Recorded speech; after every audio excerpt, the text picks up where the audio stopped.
May dala kang poop bag? Sige, dito na tayo. Good morning po sa lahat at welcome back to our channel. Sabi nga ay ang dominant dog ay kailangan ng mas tutok na oras at mas extreme na exercise para ma-drain ang energy nila.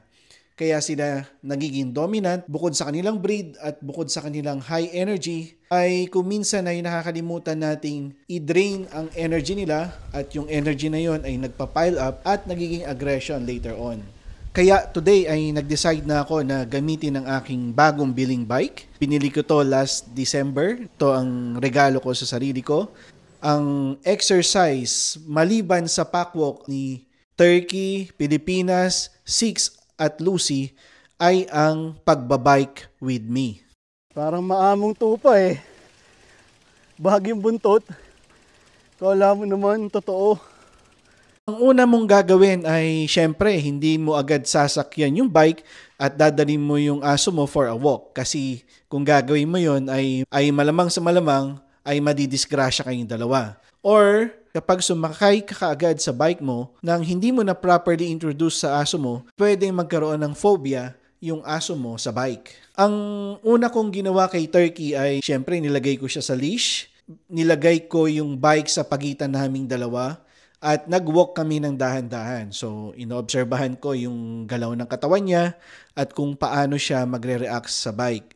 Ang kailangan doon ay ikaw na bilang alpha or bilang amo ng aso mo, pag ginagawa mo to ay para ka rin nag-walk. So, kailangan kalmado ka. Ang kaibahan sa bike versus sa packwalk ay ang bike ay maninimbang ang katawan mo dahil hindi nakasayad ang mga paa mo sa lupa. Ang bawat galaw ng aso mo ay maaring mas madali kang mahila dahil nga hindi mo ginagamit ang paa bilang balance sa pagbabike. At yun nga, mga ilang balik lang kami at nakita ko na tumaas na yung buntot ni Turkey. At yun ang senyales ko na kahit papano, although alam kong takot pa siya, alam ko na nagigets niya na ang bike na to ay hindi naman ito dangerous, hindi ito magkukos ng harm sa kanya at pwede niyang pagkatiwalaan ang bike na yon. So, kailangan hindi siya makaka-turn dito at makaka-turn sa likod. Kasi kung ginawa niya yun, ma-out of balance ako. At madidisgrasya kami. Okay? Turkey! Turkey! Turkey!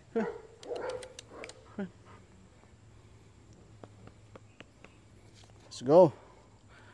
Try! Mabigat!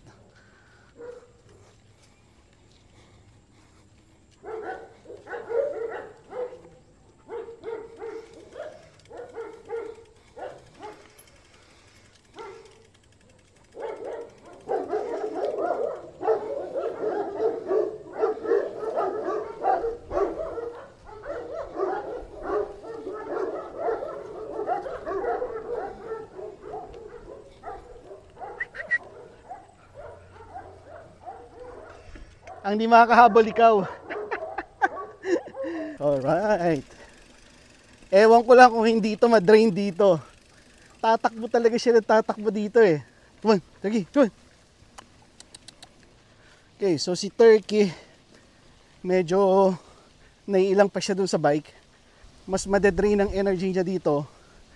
Dahil compared sa walk, ito mas mabilis. No?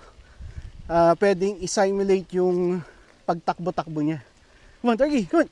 Kahit papano ay naging maganda ang bike walk namin ni Turkey at uulitin namin to sa mga susunod na araw kasama si Pilipinas, si Six at si Lucy.